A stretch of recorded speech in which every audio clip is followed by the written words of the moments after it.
Hey guys, welcome back to Economics and Comics. I'm pretty excited today because this is, I never really concluded the saga, and I never showed the final stages of what had happened with the Stolen Batman collection. And now it's on Heritage Auctions. So we'll get into all that. But Randy Lawrence is here. I shared a pretty crazy experience with Randy. So we're going to tell you a little bit about it, tell you what's going on, and get some questions answered and stuff.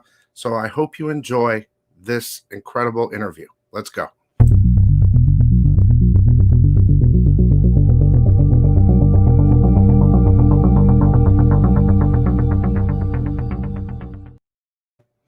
What's up, Randy? How you doing, man? Hey, Val. Hey, man. How are you? Man, what's so funny is, when I first started the channel pretty much is when we first met. Like, honestly, we had a couple hundred, I had a couple hundred subs or something like that. Now we're like closing in on 10,000, and it's been, wow. It's so funny because over the years, you and I have been communicating and doing all these different things, and it's such a crazy story. And I figured, I never completed it. I never did a final video. So this is it. This is going to be the conclusion. And if anyone wants to see any of the other stages of this 2-year experience, I'll throw them in at the end of the video. Yeah, I know you're almost there. And this is it's a crazy story.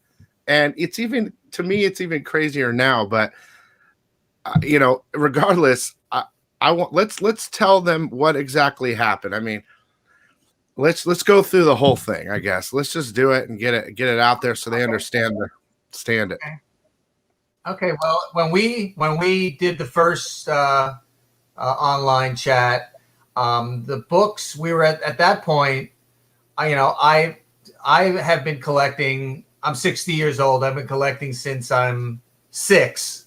It was always, buying off the newsstand. I was collecting when I was 6. So I was 66. So I started around Batman 171, Spidey 25, around buying all superhero stuff. I bought Hulk 181 off the newsstand, sold it as a 9.6 many years ago. So I was collecting a very long time, and like a lot of people, you want to start getting into the good stuff, the original stuff, how the hobby really came to be, the golden age books. I was always fascinated by, when I first started seeing their smell, how thick they were, the paper quality, and the stories, I saw when I first started collecting golden age. I couldn't afford, I was buying rags, but they were really cool, and I was able to read them, and it was always amazing to me, that boys bought for a dime, which was a lot of money then, a dime, what they got for a dime and how cool and how many stories and how many different characters were in books.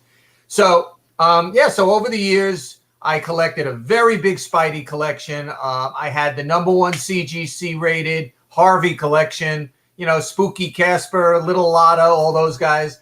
And I was always Randy, buying bats. So Randy, real quick, just them to get an idea. Your father collected, and he got you into collecting. And at that point, he put a couple books in your room. You came home, and they were there, and you kind of got hooked. And from that point, you got that's the bittersweet part of the story. For those who didn't hear it the first time, my dad was born in the in mid-30s. So by 38, 40, he was buying books. And he was a very anal guy when it came to collecting stuff. He didn't have a big collection. He must have had a couple of hundred books, but I know he had a Detective 27. He had an Action 1. He had a Batman 1. He had a Superman 1. He had great stuff. And he kept them in boxes under his bed. And he went to school one day, and there was a knock at the door. My grandmother got a guy at the front door who was collecting paper for a paper drive for the war, and she gave him my father's entire collection. And my father came home, obviously not very happy. And years later, when he started taking me to conventions, it was like how you may not remember the stories all the time they're in the books, but you remember covers. You know, and my father took me to these conventions as a little boy, and he'd be, I had that. You know, So, just so miserable. You it's know, the curse, the Lawrence like curse. had it. There was like, it was Oh, like, it's horrible. You know, So that's the whole. That's the funny part. If there's such a funny thing is that he had his books stolen, basically by his mother. I had them stolen by a thief, but he, you know. So when I was a little boy, I woke up one day. I was 6, and there were 2 comics on the floor next to my bed, and this went on every Sunday for years. My father, I guess, wanted me to enjoy reading like he did, and he always had a thing for comics when he was a kid. So before I knew it, I had a stack of comics, and my friend and I were like, "Hey, let's collect comics." You know, we used to, like, in the winters, shovel driveways and save our allowance. And our mothers took us to the comic store every Wednesday, and we bought every superhero, Marvel, DC book, and so it just went on from there. And like when you were collecting, you got like one of everything. You got like one of everything. Right. I mean, we always, you know, my friend, my volume. Yeah, I don't know if you're watching it on YouTube too, or if it's just on the computer, but one of them, just turn it down. Computer. Okay, I don't hear myself anymore. Hold on. Is that better? Yeah. Okay. Yeah, so we bought, like, basically my friend and I, we bought like one of everything. Sometimes, you know, we didn't buy, you buy this, I'll buy this. We basically bought the same thing. We bought, you know, Captain America, Spidey. You know, I remember when those big treasuries came out, you know, the reprints, those big, that Superman 1, Action 1, Detective 20. We bought those, we were there when those came out. And then when the giant size, all the Marvel giant sizes, those were a big thing. We couldn't believe it. These big books, you know. I remember buying Marvel team-ups when they first came, you know, all that stuff. So, yeah, and then my father was just such a cool guy. We had a finished basement, and he built me a comic room where there was, like, you know, like shingles on the outside of a house. He shingled the inside of the basement, and there was one shingle. You'd press it. It was like one of those pop-open doors, but you had to know which shingle to press. And you press the shingle, and this door opened, and I had a comic room, and I had a file cabinet with all my comics, and all those Mego dolls that are probably worth a bloody fortune now. I had them all hanging from the ceiling by, like, dental floss. I took dental floss around their necks, and they were all dangling from the ceiling. That would be a little fortune right now, too. Yeah, so and eventually I started collecting. I got into Golden Age, and then it got to the point where it started to become a very expensive hobby. So I decided to go narrow and deep. And over the years, through my friend Doug Schmel at Pedigree Comics, I sold my Spidey collection through them. I sold all my Harvey comics through them. And I had a lot of other Golden Age stuff. I had a Sensation 1. It was a beautiful copy. I had, you know, a lot of All-Stars. I had a bunch of Mile Highs, different titles. And I sold everything over the years, and I decided to try and put together the best Batman collection that I could.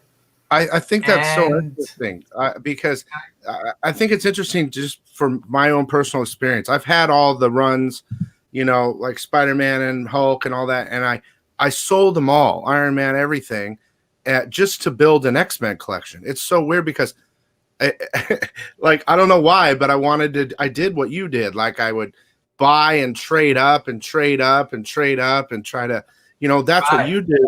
You did that, but what you did was you went gold and silver, and you got the highest graded collection, basically, of Batman in the world. Right? Well, I did exactly what you're saying. Yeah, I did exactly what you're saying. Like, I had originally, I started before there was a CGC. So I had all these raw books, and at the beginning, they weren't in great shape. They weren't great copies. But then when CGC came along, I graded everything. Every book I had, I sent to them. And a lot of them came back with restoration because, you know, you didn't know. Dealers were ripping you off, and you didn't know it had restoration in there. I wasn't that keen or that savvy to really know I trusted people. And so a lot of books came back with restoration, or they'd come back a 4.0 or a 5.0, And then I started seeing auctions, and CGC was becoming big. And then I had a 4.0, but now I saw a 6.5, and I buy the 6.5, and then I'd see an 8.0, and I was always selling my undercopy to get that next one. And that by this stage, I was in my 40s, and books started getting really, really expensive.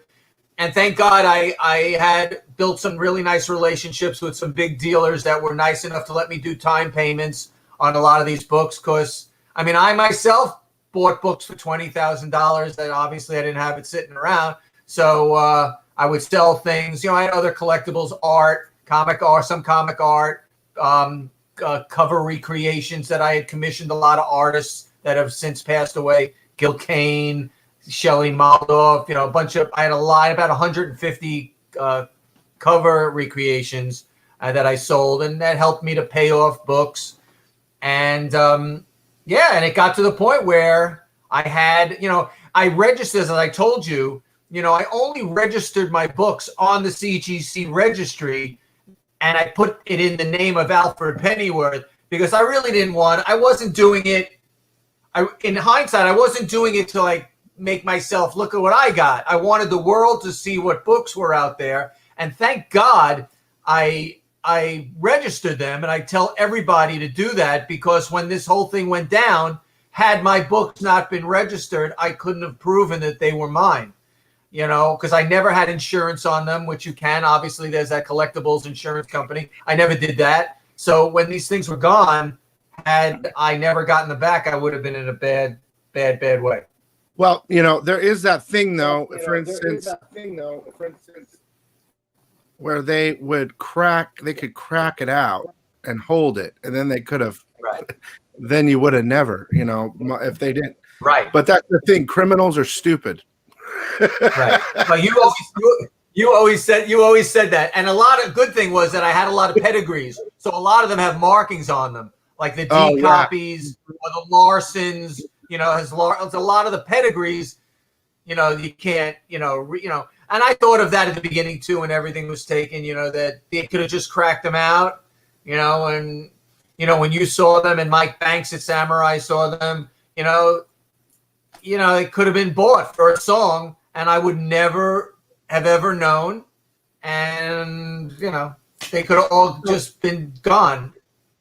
So, I can share the other videos later, but so basically, long story short, your almost complete collection was stolen out of a secure storage unit, and right, basically FBI, Florida, Arizona, all the different legal ways couldn't do anything. They did, but there was no answer.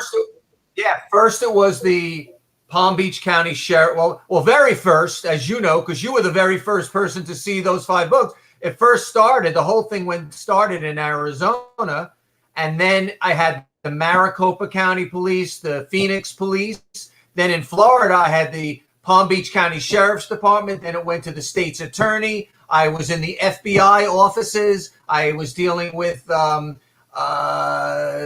almost the CIA. It never got to that, but it got FBI, state's attorney in Florida, and nobody, like you said, the sad part is they all had me believing that they were doing things that were going to help me. They kept saying, we're almost there, we're going to get these guys, but they never did anything. They were lying to me.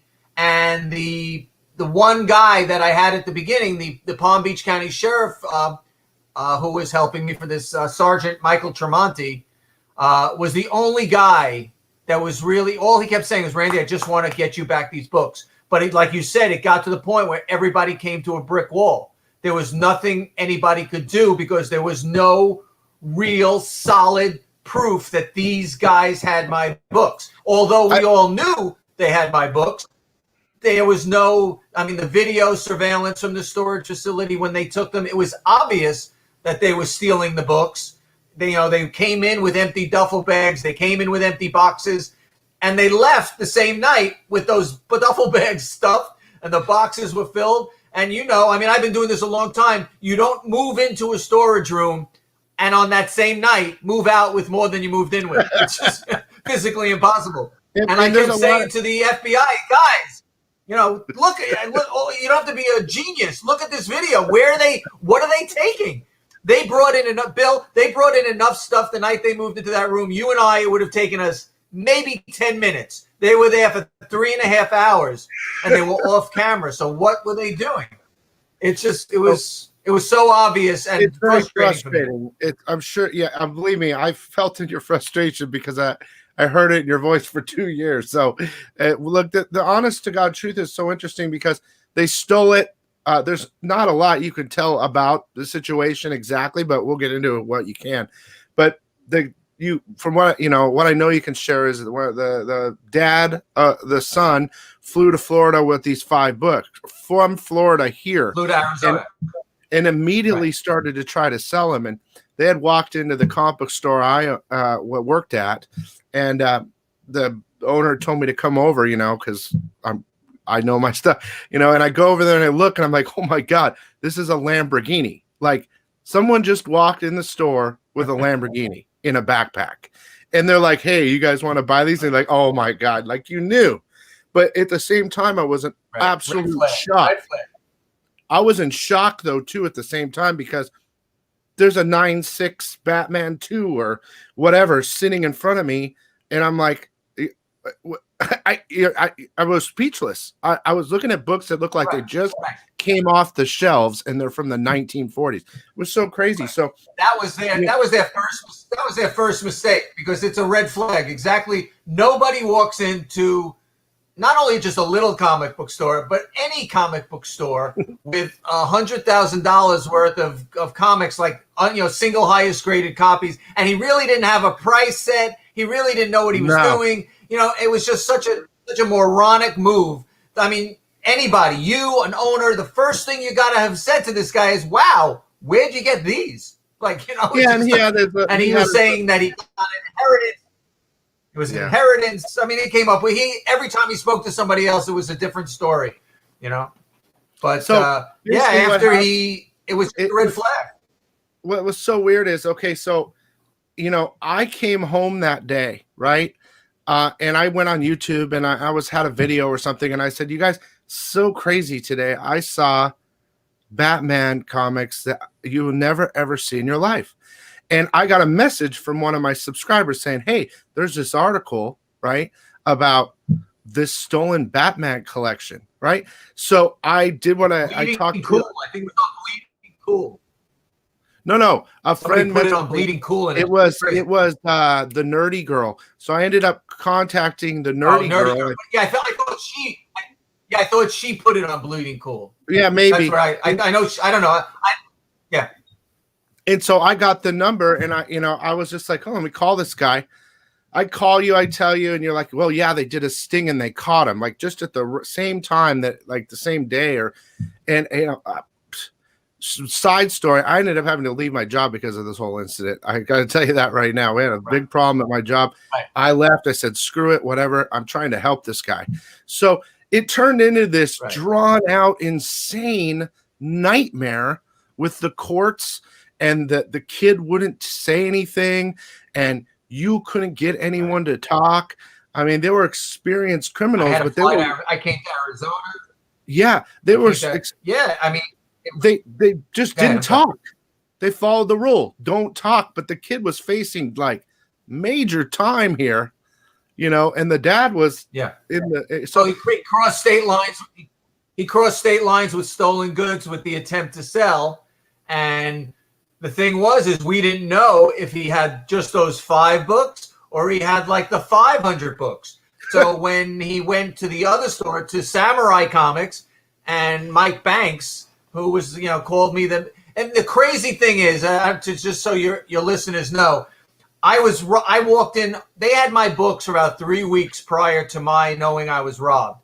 I walked into my room on January 8th of 2019. And as I walked into my room, the kid was in the air on a plane going to Arizona with those 5 books because his stepfather had shot and killed himself 2 days before that. So he was going out for the funeral, and the father said, here, take these. They're too hot to sell in Florida. Try in Arizona. He came to you first. He went to Mike and Samurai, and then Mike called me. We got on with Maricopa and all these people through the night, and the next day they set up a sting, and he was arrested. I mean, it's just unbelievable. Had I not walked into my room the day I did and realized that it was gone, the timing was just, you couldn't make this up. The timing was just so perfect because I went home, I sent that email out to everybody and their brother, and that's how people like you and everybody heard about it.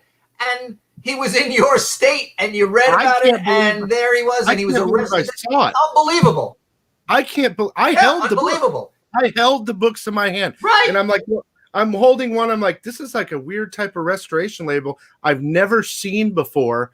I think it was one of the books had some sort of slight. The Bat 5. The Bat 5 had a conserved label because it had replaced staples. It was a 9-2 Bat 5. It was like a different color label that I'd never seen before. It was like a gray blue. Yeah, gray. And I was like, what is this? Like, I know what a restored label is, and this doesn't look. So I'm like looking at these. Are these real? Are these fake? Am I actually holding? Anyway, it turned into this insane mess. And so, down here, I was like your ears and eyes or whatever I could do to help. I tried, and then we couldn't do anything. But the point was, so eventually you guys, another one of your friends, another lawyer came in. He said, let's figure this out, right? And you guys convinced the bad guys that you had them. And they ended up working out a deal to return you the books. So tell me about, now these aren't the books that were here. Before that, I had hired a civil attorney, which was a total waste of time and money. I hired a private investigator, which was a bigger waste of money, which I ended up getting back half the money. I told him this is a waste of time and money. And I was doing everything myself. I was stalking the father's house. I was sitting in my car at all hours of the day and night. I was waiting for them to walk out with a comic book in their hand. I had the police calling me and telling me you can't sit on the block all the time. I mean, I was like, you guys do something then. I can't, I became like Kojak. I was like, I was doing all the work. You became Batman. I became a detective, right? Yes. Right. And I'm surprised you didn't have a thing on. You know what?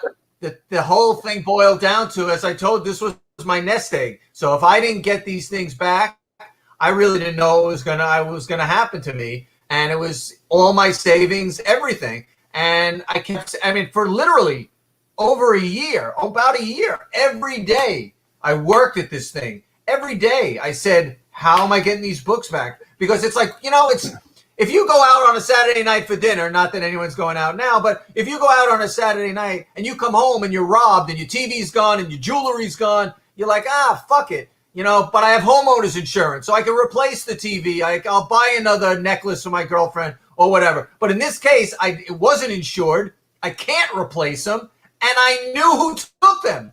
When you get robbed, you don't know who robbed you. I knew who robbed me. I knew who had my stuff, and it was like the most frustrating thing because I kept saying I was sitting in the FBI office saying, these are the two people who have my stuff. Let's get my stuff. And they were, we can't just, we can't get an arrest warrant or search warrant, so we can't we need some proof. So I kept trying to find the proof. And what ended up happening, like you said, is I hired this Wayne Schwartz. He's a civil attorney here in Boca, who I'd been talking to from the beginning, but he wasn't the right guy. But he was really nice, and he kept giving me advice, how to go about this, hire this kind of person, try to do this. And I kept calling him throughout the whole time. And finally, it got to the point where he said, okay, now maybe we can do something. And Wayne really, in his own way, he turned himself into like a criminal attorney because we really had nothing. Florida had nothing. They came to a brick wall. There was never going to be any charges in Florida. Arizona, I had a prosecutor working the case. I couldn't hire an attorney. I had a prosecutor who was working for the state of Arizona who would have liked me to get my books back, but all he cared about was that he had a guy with 5 comics arrested in Arizona. He really couldn't fight for the other 500 comics. although he would have, he tried, but he was also a guy trying to get another notch on his belt. Let's get this case over and done with. On to the next. I'm a federal prosecutor and blah, blah, blah. There wasn't much, honestly. He was working for the state of Arizona, not for me. They had the evidence, the 5 books here, but we're talking about the 500 where no one knew what it was. I mean, you knew they were in Florida. Thing was the other crazy part is that the father and son lived about 40 minutes north of me. And my stuff was in a CubeSmart. I don't know if you have CubeSmarts out there, but my stuff was in a CubeSmart facility. It's a franchise, a lot of them. The father there was a CubeSmart literally around the corner from his house.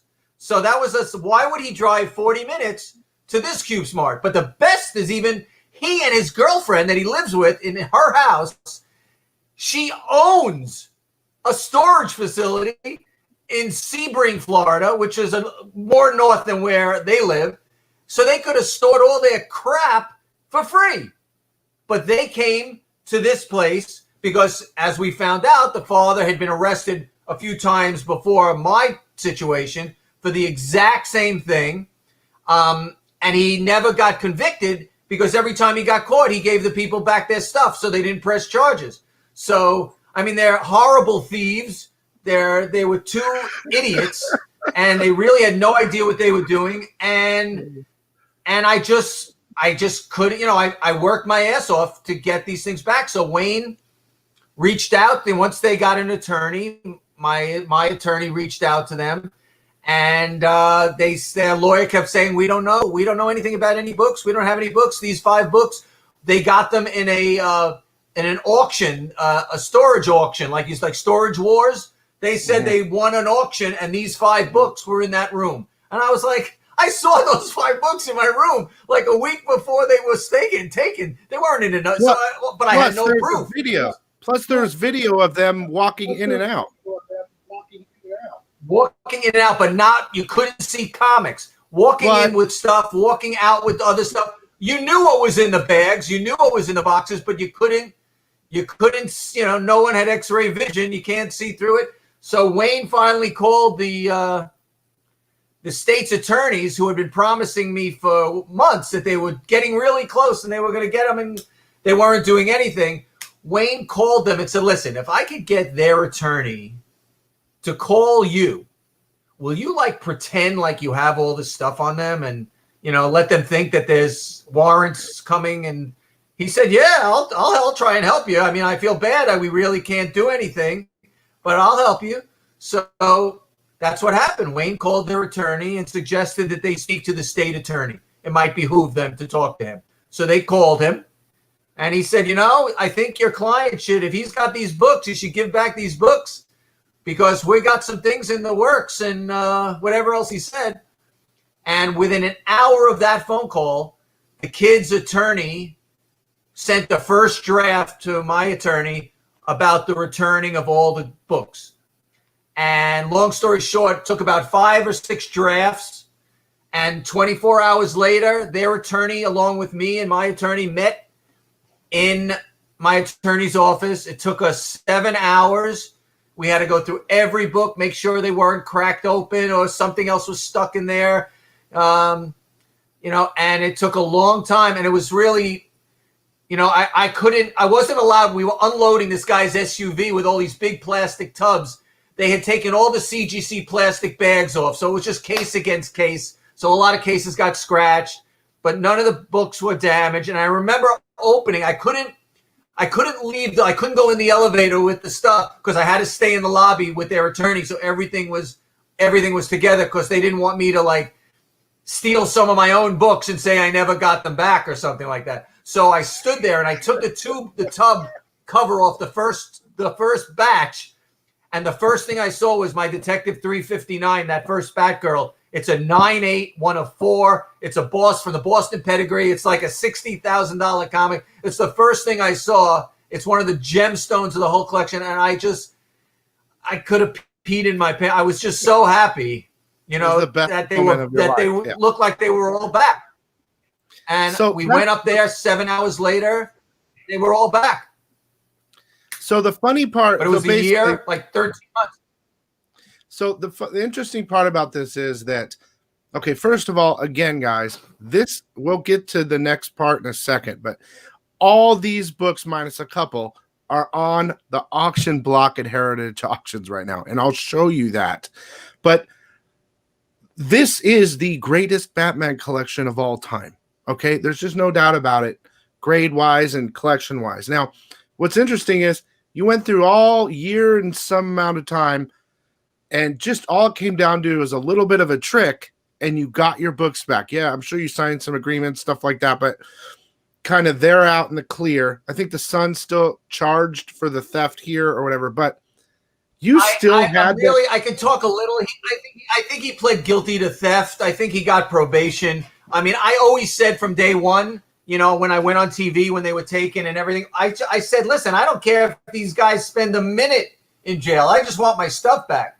So, you know, I had to go. You know, I flew out to Arizona once to speak to the judge, and then I was on a speaker when they were, you know, going to rule with him. And I said, Judge, you do what you want to do, but I have my books back now. So I really don't, you do what you want to do. So, I mean, the kid had spent pretty much that whole part of that year in Arizona. He wasn't allowed to come back to Florida. I think he came back once for his kid's baptism or something.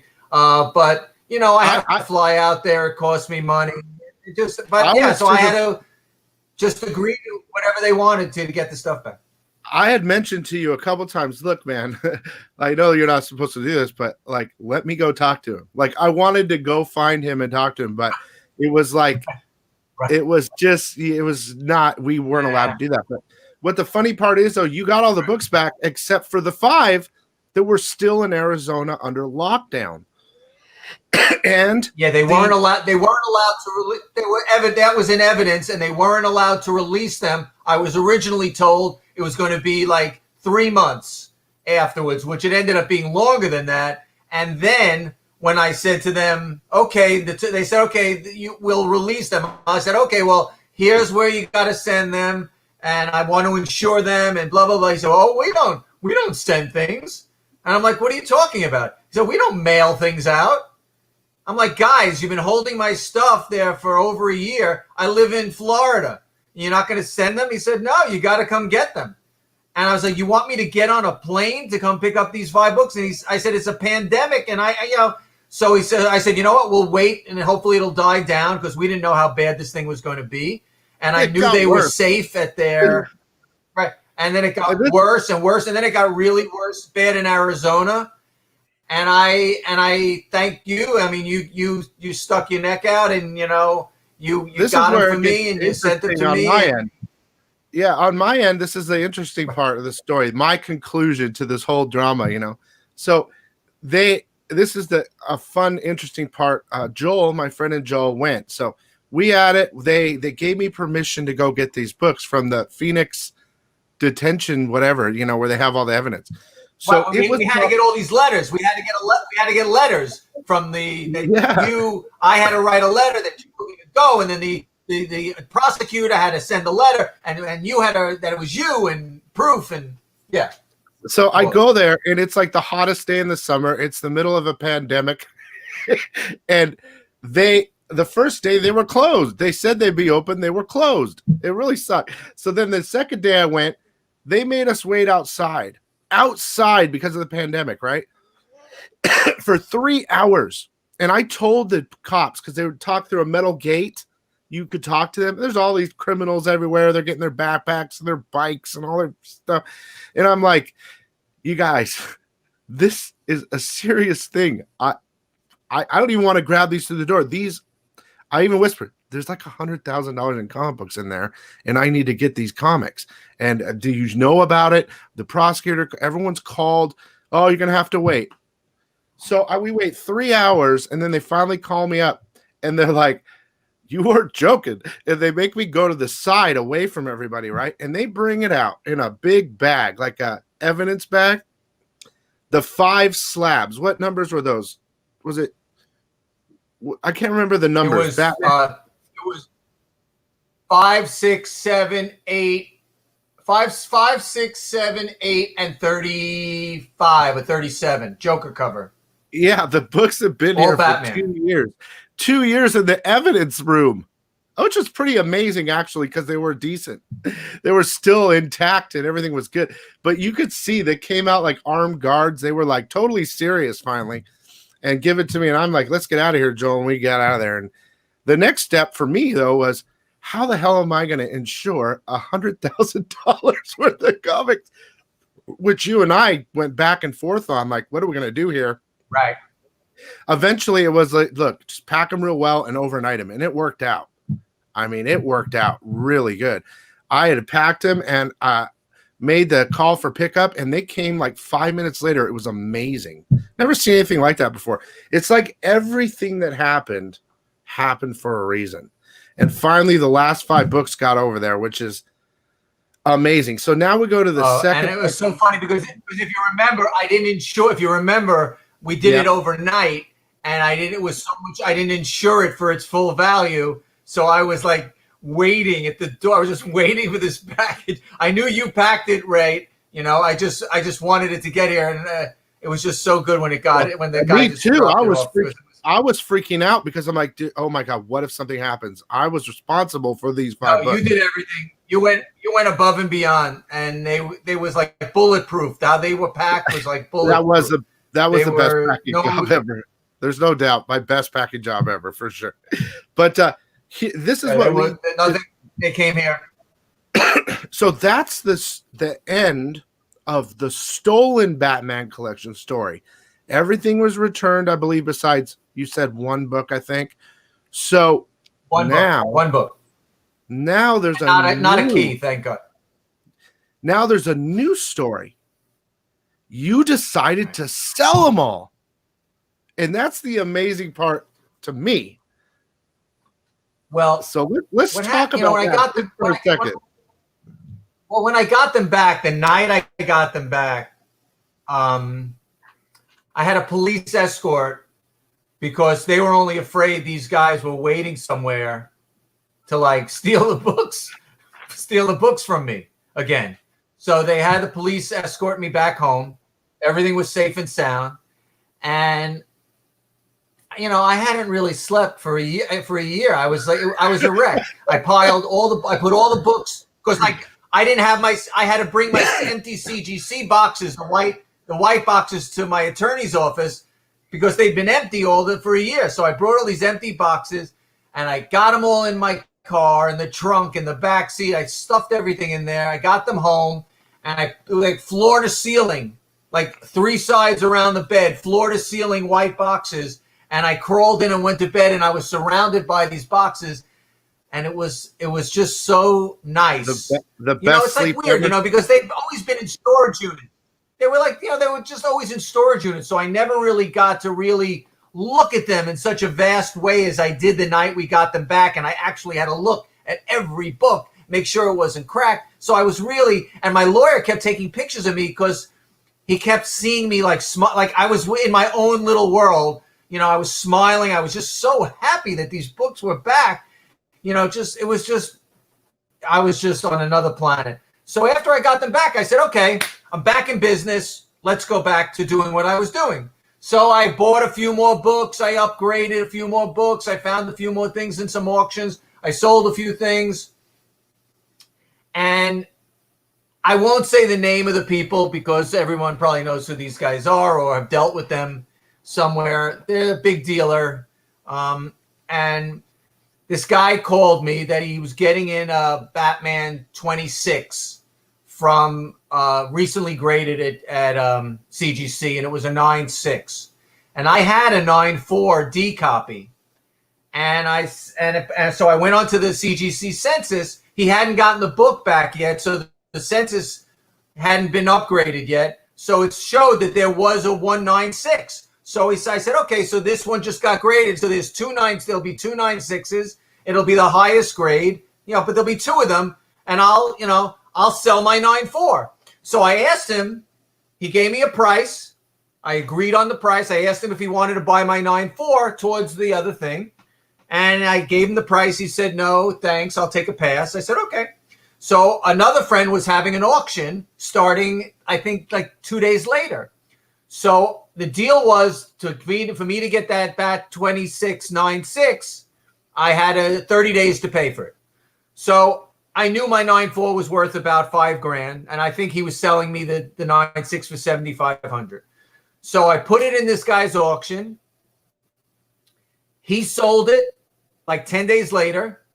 He got paid on it. I still had 20 days to pay off the 9.6. He sent, and the deal was, because I gave this guy in the auction a bunch of other books to sell, and I said, listen, the first $7,500, you have to send a check to this guy for this book. He said, no problem. 20 days went by. He sent the check to this guy for the $7,500. I sold. My 9.4 was now gone. And I knew he mailed the check. And I sent him an email. The check's in the mail earlier than we planned. I'm so excited to get it. He never responded. And this is a guy that responds to every email. If you're late on payment, he's on top of you. So he never responded. The 2 days went by, 3 days went by. 3 days after the check would have been late, he called me. He said, listen, I never got your check. The deal is off. I said, what are you talking about? We sent you the check like 10 days ago. He said, I don't have the check. The deal is off. Please don't call me. I really have nothing to say about this. You didn't get me the check in time, and the deal is off. I called CGC because something didn't make sense. And because the census still said 1, not 2. So I asked them if they have they upgraded their census. And I told him the day that I did the deal. He said, yeah, it's funny. That was the day we did our upgrade. So this guy and I both thought that he was getting the second 9.6, but in fact, it was the single highest grade. There was no second one. It was the only one. And when this guy realized that he sold me a single highest grade for a lot less, instead of being a gentleman and saying, you know what, I fucked up, we need to talk about this, he told me he never got the check, which I found out was a lie because I know somebody in that office who told me he showed him that he got the check. He had it the whole time. So long story short, now I had no Batman 26. I had such a bad taste in my mouth. It was just more stress. And I said, you know what? I'm going to keep about 6 of these books. I'm going to keep something to keep my finger in the pie kind of thing. And I'm over it. I'm just over it. I can't have these things forever. I have to sell them eventually. So, the thing is, you probably know, Bill, with this pandemic, dealers and collectors are really suffering because there's no conventions. The only ways to get books are either on eBay or online auctions, whether it be the things like you do or like a Heritage. That's the only way people are getting inventory. And the problem for dealers is that when they're really big books, they're selling for so much money that a dealer can't buy them because there's no room for them to make money. So the collectors out there are having a field day. Yeah. So I decided I'm going to wait a little while. I'm going to watch some of these auctions because MegaCon got canceled. San Diego got canceled. Everything was getting canceled. So I watched not only comic book auctions like Comic Link or Heritage. I watched Heritage antique watches, movie posters, any collectibles. And I was just watching things go through the roof because it's the only game in town. Yeah. So I said, okay, I think it's time. I know my books are worth a fortune, but now that it is nowhere else for people to go, maybe it'll really pay off bigger than they normally would. So I had always promised Heritage that if and when the day came, I would do it with them because they've always been good to me. And I bought a lot of great stuff through them. And we worked out a good deal for me because they do get a lot of money from buyer and seller. So we worked out a very good deal for me where I'll make more than I normally would. And well, I think they got on a plane in the pandemic. I think it's in their best interest, They came with masks on and did. Best interest, though. I mean, of course, the highest. Yeah, I mean, it's just like I said. The highest grade. You know what? Like, go find the Batman #2 and 90. Go find one. So I said, what? I'm gonna let. It's time for somebody else to enjoy these things, and I want to be able to, You know, it was always my nest egg. I haven't had a vacation. I swear I haven't had a real vacation like that beach. I haven't been I haven't been on a real vacation in 25 years because I put all my money into these books. So but we worked it out in a good way. Heritage, we agreed that we're going to split everything. It's about 1,300 books. So we're going to split. Golden Age is going to be starting this Thursday and then it goes Thursday to Sunday. There's in a couple of different sections. And then in January, they're going to do all the Silver Age stuff, which will blow your mind when you see the Silver Age stuff. And I'll be watching. With the moderns, even like the lower price books, they're going to do in weeklies, like the Batman Adventures, the Batman and Robin Adventures, Gotham Adventures. Like I had full runs of all those 9/8s, 9/6s. So those are going to be in weeklies, but they pulled like the Batman Adventures 12, the first Harley. That's going to be in the Silver Age auction because that's like a $2,000 book. It's a white pages, 9/8. You know, so yeah. I put a link in the description of the video, regardless for you guys. If you want to check out the entire thing and follow everything, the link will take you directly to the Alfred Pennyworth collection. And, you know, I'm telling you guys, this is, although it's for a collector, it's a sad day.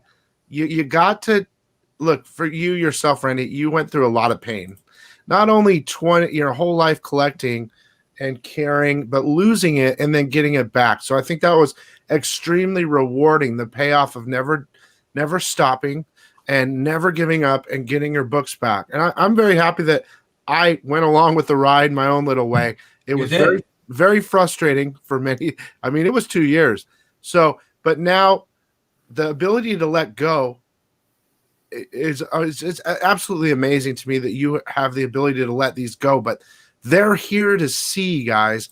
I'm on the Heritage right now. We have the Batman 5 right here, or 2, 9.0. I like how they did the little the little circle. No, the story. There's a story behind that too. When it was going to be sold at Heritage, CGC said that they would give me a title. They'd give me like a pedigree, but I would have had to take every book, have it opened up, new labels made. It would have been a nightmare. So and a lot of money. So Heritage decided that they would make a sticker for me and give it the Alfred Pennyworth collection name. So my niece Daisy drew this bat signal with the Alfred Pennyworth. She's 16, so she drew this drawing, and I sent it to Heritage, and they sharpened it up a little, and they put on every book the Alfred Pennyworth collection. No, sticker. I think it's really cool. Yeah. So now everybody will know that they own a book that was stolen and recovered, and and of course, not only that, one of the highest graded books in the world. But without a doubt. The story behind these books is absolutely amazing. They're beautiful. When you look at some of these books, not because they're mine or that I own them, because somebody owned them before me, they are just so beautiful. Look at that Batman 31 in the top right, the 31 above. Yeah, look at that book. I mean, it's white, 9/6 white pages, single highest graded copy. It's just mind-boggling how 80 years later this thing is just like you said, like it was just made yesterday. That's what I freaked out when I saw them. It looks like they were off the shelves. The colors were so vibrant, and it was like I'm not. This isn't real. I believe that these were some. Actually, these are some of the ones that I had. Yeah. This one. That one you had. That's the one you said with the weird label, with the gray label. Yes, right there on the top. Yeah. Yeah. They changed. Originally, they had blue label to purple label, but now they added a conserved label, so it's not really a restored book per se. Like this one, when I bought it, it had replaced staples. So originally, this was in a purple label, but then they changed it over to offering a conserved thing if there really wasn't real restoration. So although it's not a blue label, it's a notch down from the blue, but it's not purple. Look at that Detective 140, that Riddler. Look at. Wait, where am I? Yellow one, right above the 8, the top left. That one. beautiful. First Yeah. Riddler. Yeah, it even has the little date it was on this, or what is that? Yeah, is that the date they received, or You know, everybody's a lot of things people write, you know, like a lot of the this isn't a pedigree, but people made notes. A lot of times the comic store owners would draw things or put dates when they received their inventory.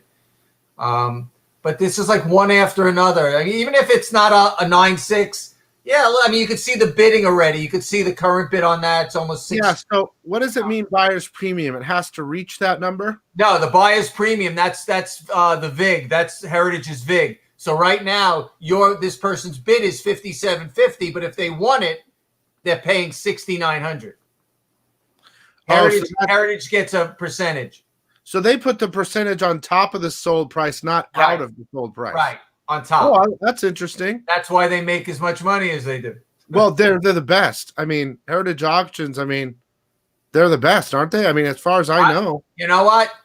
I honestly believe, I mean, they get incredible stuff, not just comics. They get incredible comic art. I mean, you can go into this auction, see what they're offering in art. It's unbelievable. They got a Frank Frazetta creepy #4 painting in this auction. I mean, they've got crazy, crazy stuff. That's a great book. Yeah, the cover, I absolutely love it. Yeah, 9.0, that's a tough grade in that book. I mean, because of the color, yeah. Yeah, I mean, sure. And a lot of them, I have a lot of pedigrees in there. There's Spokanes, there's D copies, there's Larsons, there's a lot of different pedigrees. Boston, well, not in the Golden Age, that's more silver, but yeah, these are it's just one after another. And you know, the last minute, like look at this book, the white one with the Christmas tree. That's, I think, a 36, single highest grade. No, I mean, you just unbelievable. Yeah. I mean, that's amazing. It's a 9.6 for crying out loud. Look, it's already with the VIG. It's already, the bidding hasn't even really, it hasn't gone crazy. It's already 11 grand. Yeah, the time increments. I don't usually do Heritage that much, but what is it like is it all end at one time, or is it like 5-10 minute increments? How they do it. First on Thursday they have what they started doing, this thing called Platinum, which the items have to be, I think, a value of 25,000 or more. So I have 5 items in that. I think they're the first 5 that are listed on your list. They're going Thursday afternoon, early afternoon, and then Thursday an hour or so later, I pretty much open the auction with the bulk of the Golden Age, and then I think Saturday they do another section of Alfred Pennyworth stuff. And then the lesser Golden Age, like the lower grades, which was also kind of funny when they stole the books. They left me a lot of 4.0s and 6.0s, Golden Age, but they didn't know that those books were still worth, $1,500, $2,000. They were trying to just grab 9.8s, 9.6s. Yeah, whatever's closest to 10, right? Yeah. Right. So, look at this, this one here, the Batman 87, top left with Batman and the girl, single highest grade. You never see this book. You never see it. Yeah. And it's just the highest grade is a 9.4. I mean, it's just some of these books. You got to remember in the 50s when they had all those burnings, when that guy Wortham, whatever, he wrote that book, Seduction of the Innocent, about how all these comic books are hurting the minds of children. When all the EC comics came out with the axes in the head and all that stuff, they used to have comic book burnings. You could bring your comic books to these burnings and they'd give you free ice cream. So these books, all these DC books from the 50s, Batman, Superman, they're really, really hard to find in any grade. So when you find something like this, obviously this boy didn't go to the burning, So yeah, thank God. So these auctions, there's multiple phases.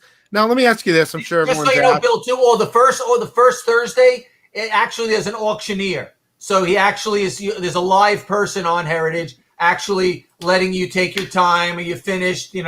Because basically, I don't think there's anybody sitting in any room in an auction. Everything's online. So the auctioneer's a little more lenient with the time before he bangs the gavel. But then when it gets to Saturday and Sunday's auction, then it doesn't, you can keep bidding and then you watch the clock is clicking down.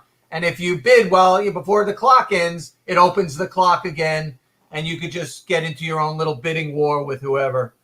But so what's the deal? Okay, what books did you keep for yourself? First of all, I kept 6, and I actually grabbed 4 of them. I was deciding what to keep because I really didn't want to keep, like, look at this look at this. Go back. Go back to which one? At bottom, the Joker, where it says Joker, the black cover. Yeah. There is a 6.5 right now, I think, in the auction.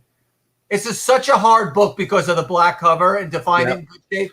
I think there's a 6.5 in the auction as well. And the 6.5 is already, a crazy number. This book should go for 15, 20 grand. I mean, it's amazing. I can't wait. I mean, it's going to be crazy watching them go. Amazing. Now, I might keep my eye on the back end myself. Maybe try to get something because something always slips through the cracks. Yeah, I've been looking. So I kept here. That's sick.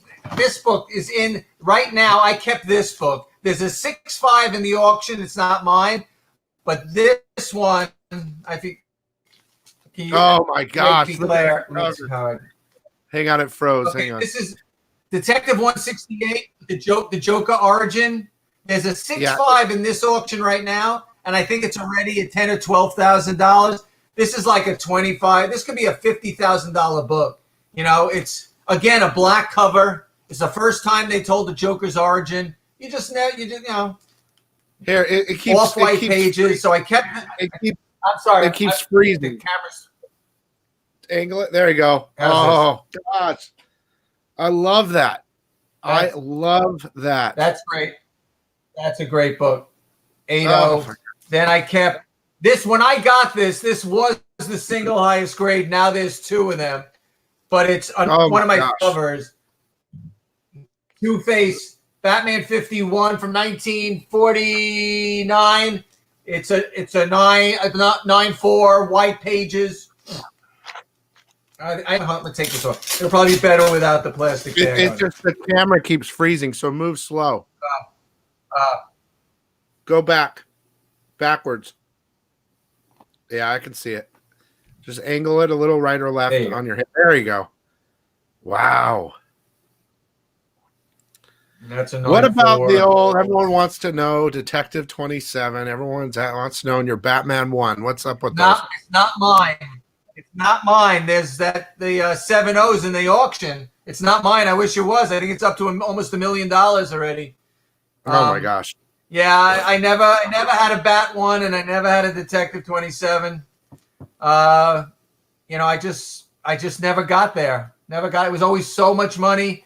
And I'd rather, I'd like to have that, but it's just such a big amount in one book. I'd rather have like 20 books, single highest grade, I got this one. 9.0. Oh, that's awesome. And then this Catwoman cover 9.2. I think this is the highest grade too. Maybe there's 1.94. Can you see it? Yep.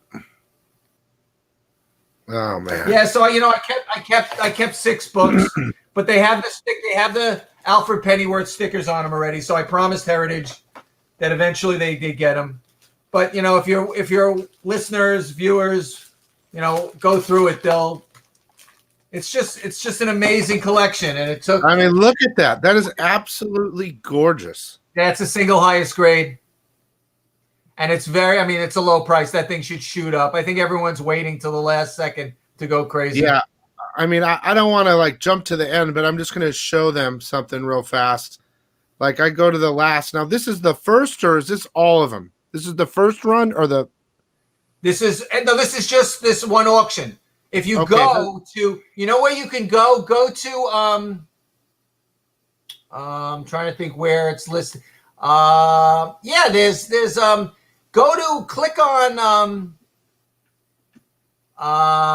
where's the departments? Click on departments and then go to comics and comic art. Click on that, click on that, go to comics and comic art. Click on that. Then go all scroll down. Scroll down. They might have previews for, because I know they started coming soon. Let me see. Right there. Here, right here. Go up a little. This one? No, up.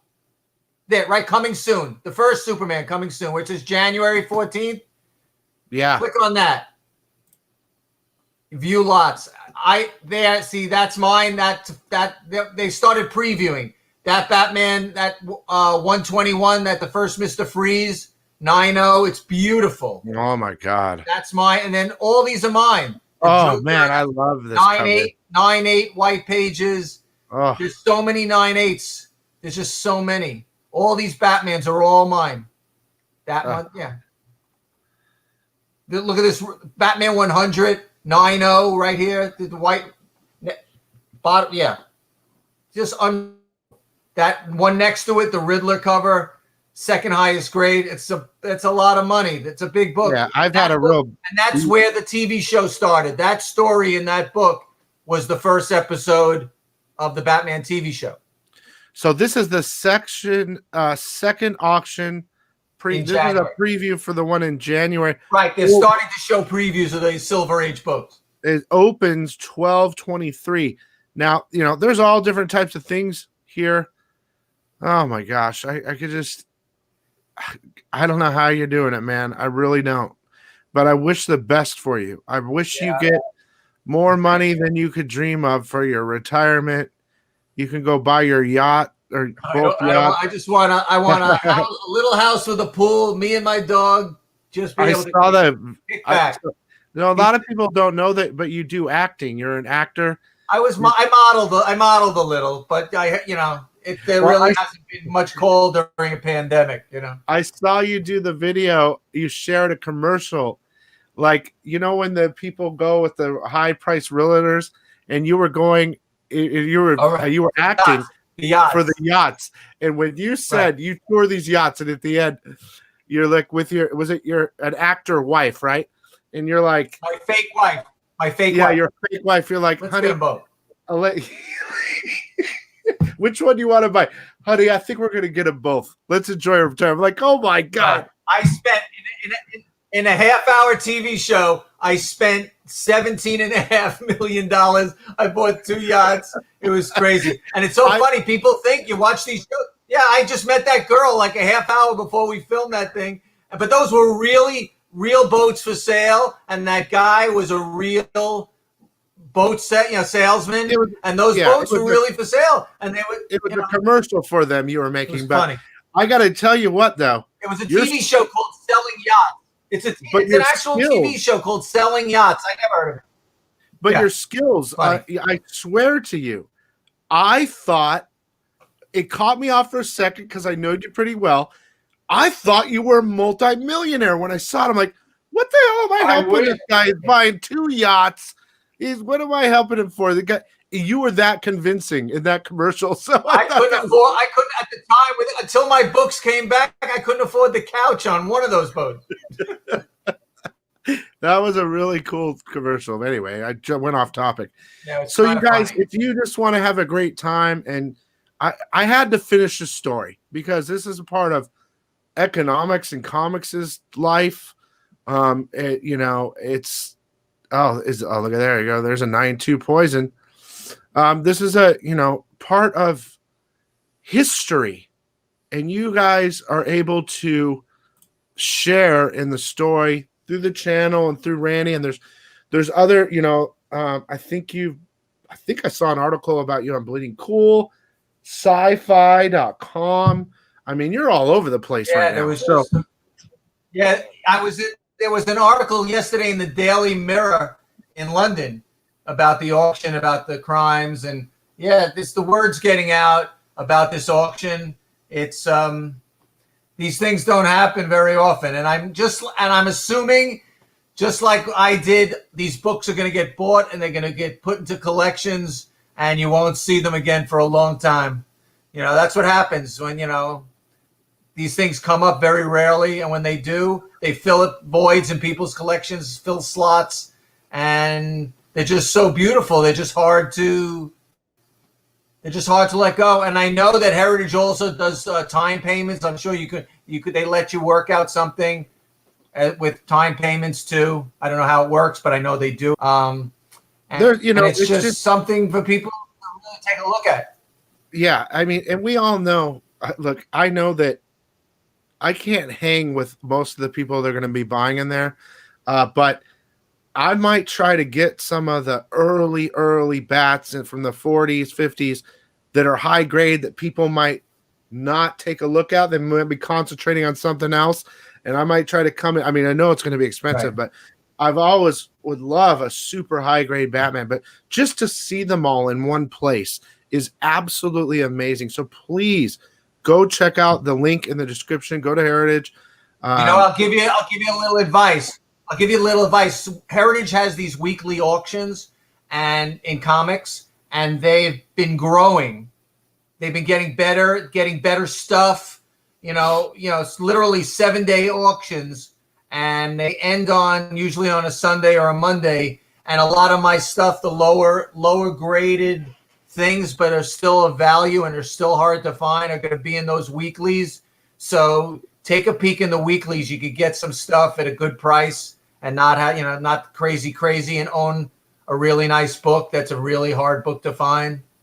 I mean, that's why, there are certain books that I know there are certain books that I only have a 4.0 or a 6.5 because I that's all I could find. There's certain books that are just so hard to find that I wanted a copy. So I just took whatever I could get. And in a lot of instances, I haven't seen anything better since. So there are people that, hey, I'll take a 4.0, go find, you look on the census, the highest grade is 6.0, and there's 1.60 and there's a 5.5. You have the 4.0, it's great, Well, there's no ego. The whole, to sum it up, I'm just happy that, this is a whole nother step in the whole saga, but the stolen Batman collection has been solved. Okay. Right. It's over. It was done. Your life has been restored. Right. The Lord's curse has been broken. Thank God. And now you're moving on. And I don't wish. Well, that's not true. There's probably a couple of people I wish. But it's funny. My father always taught me. He was like the only one who said, sometimes it's okay to hate. It's not a good thing to hate, but every now and then there's got to be somebody that fucks you, and it's okay to hate. So I don't wish what I went through on really anybody, maybe one or two people.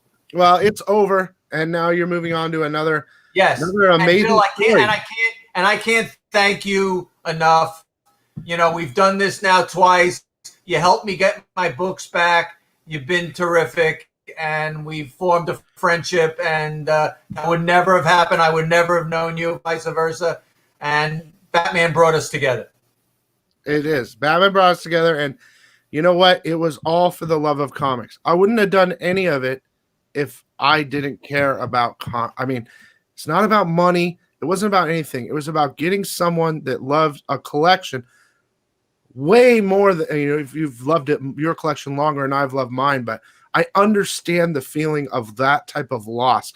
That is world-ending loss, and something that for me, it took me 10 years to build my X-Men collection.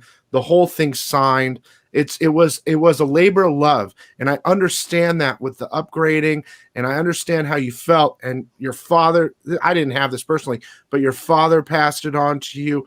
It was something that reminded you of your father and all these different things. And so Can you imagine if one day?